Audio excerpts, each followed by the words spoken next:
Pwede ko dito kaya hindi mga panahon nga bubati mo kita o kanabang kaya sigurado o dili ba bubati tao kanabang anuya, no? Anak, kaya kaluya. May doon ay mga sitwasyon nga bubati mga experience na to sa klase ng mga pangitabo sa atong kinabuhi. Pero wapay lahi gidasig at pulong sa Ginoo. Padayon yun, no? Liwala man sa daghang mga Kristiyanan, liwala man sa daghang mga pagsulay maron o Kristiyanan pasaliwalan siya. Pero di kalis yun ang pulong sa Ginoo nga padayon kita sa unahan. Matag ta o pakig sandurot sa kagi sa atong pagpakita o pagpangalakan. Ang tao di kita kayon nga talaga gayon.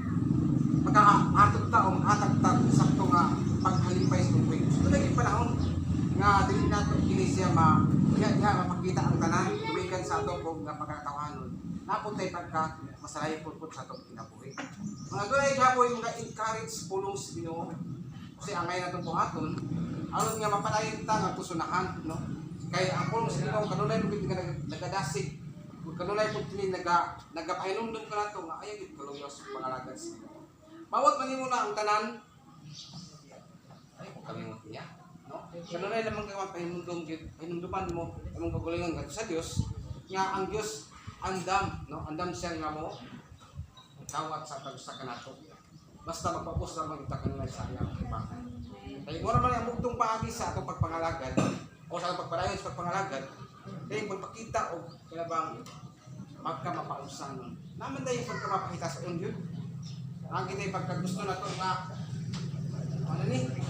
Ako na gid ni, no? Pero basin pa, no? Ay mga punto nga makatag nimo babag pagpadayon nimo ngadto sa unahan. Muna nga ulit ka lugtagon kini ako ang inside exhortation lamang kini o pagpahimanglo. Di ba gid ako ang kini yung magadala ani nga mensahe kaya magita sa pastor. Ako exhortation lang, no? Mga pagpahimanglo lamang sa matag-usan kapag kinabuhi samtang kita pagpalayon ta sa pagpangalagad sa Ginoo. Amen. Kaya namang yung mga punto po sa itong kinabuhi nga gusto ta pa o kating-awan sa itong gusto na itong mapibaluan ng kamatuoran, no? Nalagyan man ang magwawali ngayon, no? Kung nga sa matag magwawali kaya na naman yung kita o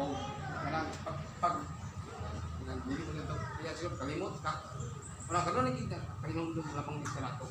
Kung nasakop ka man nga imo hatag lang ko o pagpahinumdum sa itong kinabuhi sa atong matag-usa diha sa pangalagad sa Ginoo para nga dili naman kita ingon nga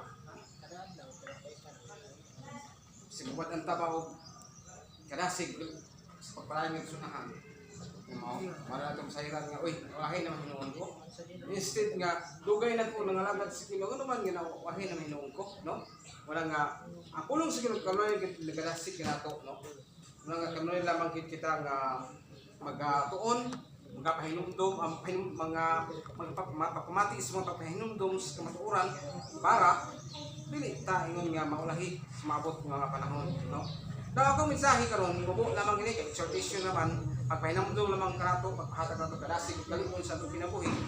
Mga nga makita sa Romans chapter 1:16 nya ato siyang panayonon nga sunahanon niya, no? Ako masahon diri sa hilom musunod lamang kamo, no? Ako masahon diri sunod naman kamo sa hilom, no? Kung sa 16, dili ko ikaulaw ang mayong balita kay kini mao ang kahong sa Dios aron pagluwas sa tanan nga motuo una sa mga Hudyo ingon man sa mga dili Hudyo. Ako lang tiyo sa niya si 20, no? Ako na sa idugang niya nga verse para sa pagdasig sa atong matag-usap. Kapag Ginoo yung matahong gabi kabuntagon Ginoo ikaw lamang yung among saligan kauman ikaw lamang ngayon ang among pag-salitong sa among kinabuhi para ang among pagpadayon sa pagpangalagad sa Ginoo makuha ginamo ang tinuray ngayon nga katumanan o katibagan sa among mga pagkampo sa among ginahanglan sa among gusto din pagkutagon Ginoo kaya ikaw lang yung pagpangalagad mag-bless ka magtiwala ka o magabugod ka sa mga Espiritu Santo, makapasabot kayo sa inyong mga puso. Salamat kayong tanan in the name of Jesus. Amen. Amen.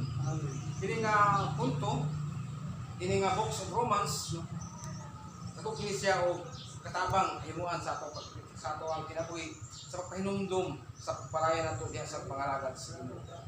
Ako ni siyang imahanog the importance of the gospel of God, no?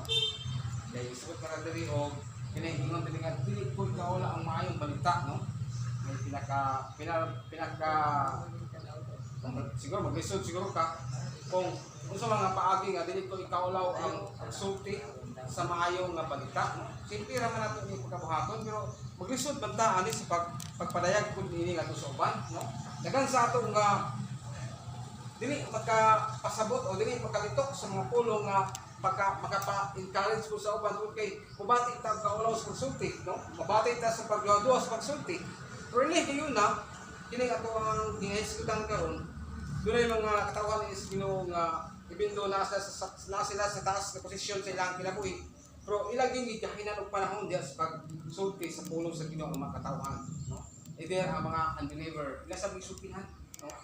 Muna nga diha sa ato nga pagkahisgutan karon. Dunay diha nga mga punto mo ora man kini, no? Ora ko nga mo hatag mo short, no? Aron nga dali na putanong man. Panaw ba, no? Mingaw ang palibot niya. So kita ora putag mingaw pod, no? Pero ngayon gayon na akong una ang ang unang punto ningon nga not ashamed of the gospel of God. Ayaw ikaulaw ang maayong balita. Musaw ni imong kinabuhi, no? Ana man ta karon sa gingon nga siguro sa imong kinabuhi nas taas na ka nga nalagad sa Ginoo. Nas taas na panahon nga imong gihatag sa Ginoo. Nas taas na sa ato lang nga pagka-istorya. Nas taas na imong panahon nga imong ilusikan, ana ba no? Ilusikan man dili sa kalibutan. Ilusikan man imong panahon. Di ba? Sabot na ko gihatag nimo ang panahon alang sa pagpahimaya sa buhi nga Dios.